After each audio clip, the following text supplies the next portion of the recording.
awesome out there. Court, ladies. Raiderina, get on the court. Yep. Let's go on court 3.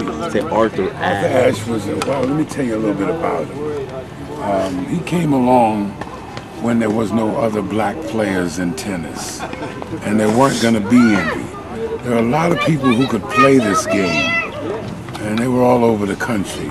But white tennis said, wait a minute, we need someone, because at that time, black superstars could not talk. They talk like that. Man, I ran over the guy, and they needed someone at that time who could speak the King's English. And Arthur gave him that. He studied English well. He spoke well. He spoke in front of you little guys. My job was just to get you guys together.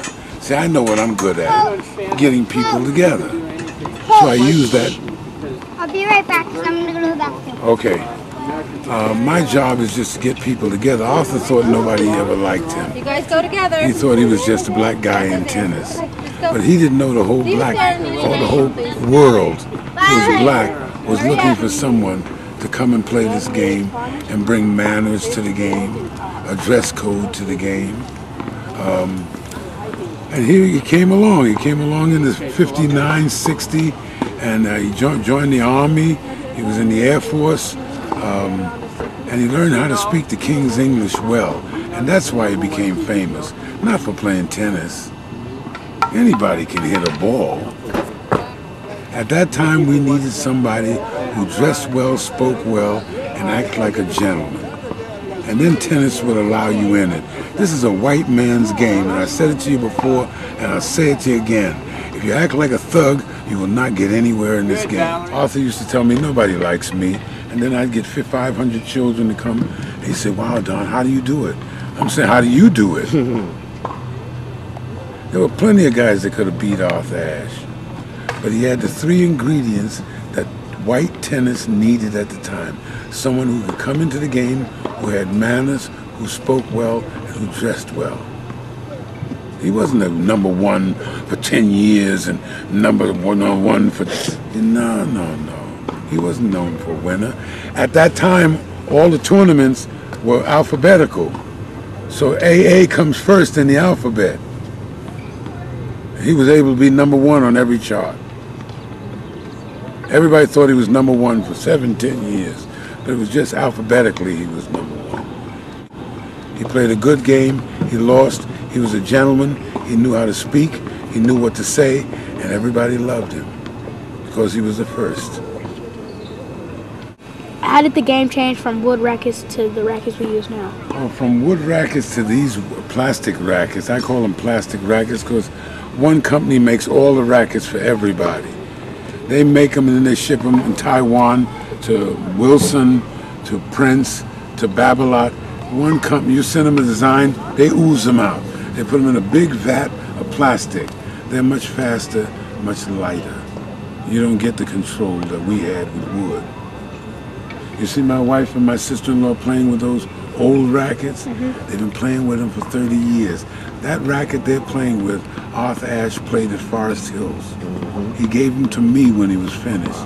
I got 6 rackets every time he played anywhere he played. I could take you to my house in New York, and some of them are warped, but I've got hundreds of rackets that he played with. This one is 11. He devised a racket that was thinner, that you could slice the ball with.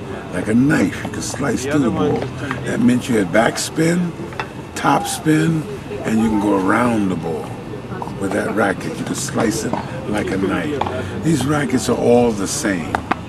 They're all light, and they're charging too much for these rackets.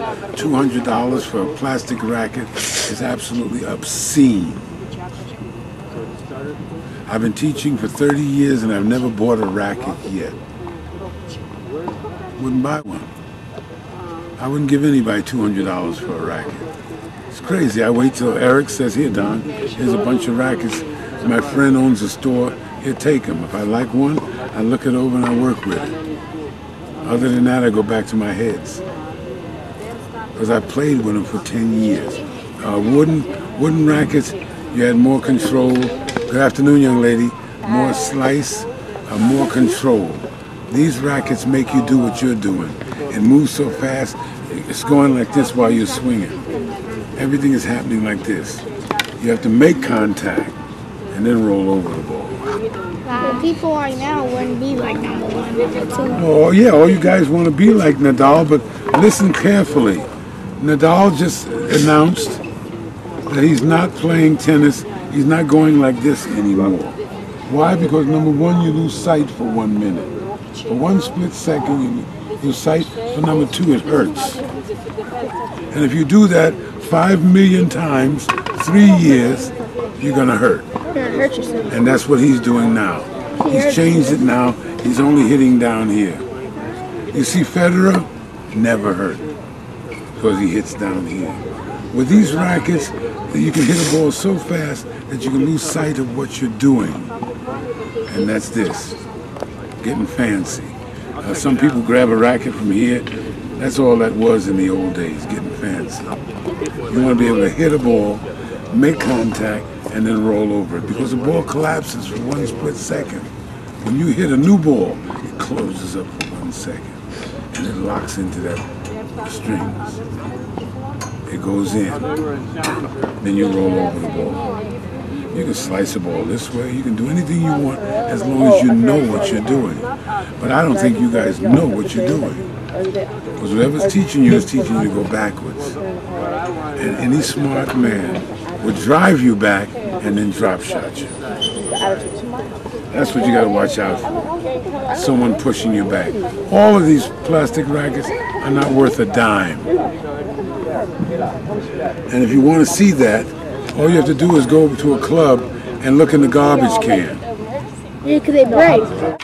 The tennis world, that's it. That's it. They break, but everybody throws them away. They're plastic. This racket in New York, where it's 90 degrees, will contract, and expand and contract. So you got to find a comfortable racket and stay with it for 10 years. No matter what anybody says. But these guys, they're all out here. I don't know where he's at with them. He's probably a USTA coach, and Dad's paying money out of the nose for nothing. Because what he's doing to them, I did to them already this morning. I did to them already this morning. I did gotta find some place where you can stay a good 3-5 years and get some good instruction. What's happening is they're letting you run wild. And I have to say this, Dad doesn't know enough to change you guys. But if you're going to play tournament tennis, Cameron was wild as you are. He just settled down, he hurt himself. He kept doing this stuff, man, and one day he couldn't play, couldn't hit a ball. And that's what happens over a couple of years. You going? Just put in a requisition for about $2,500 worth of tennis clothing. I have to say this to you, and I'll say it to you. That baggy pants, shirt out look is for gangsters. You want to be a gangster? You dress like that. You want to be a gentleman? You tuck your shirt in. I'm telling you, people will look at you a different way. Everybody in the hood has got their shirt out. You want to be different. You want to be a gentleman. And in this white world of tennis, I'll say it again, if you're not a gentleman, they'll run you out of here in 10 minutes. How? They'll make sure you don't get what Cameron gets.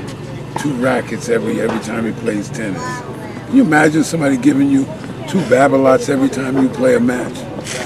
Freshly strung, t-shirts, caps, everything free. That's what you want. That's where you want to get.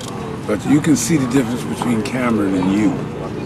He hits a bigger ball, a lower ball. I mean, he hits a ball a ton. It's fierce. But he goes off every now and then.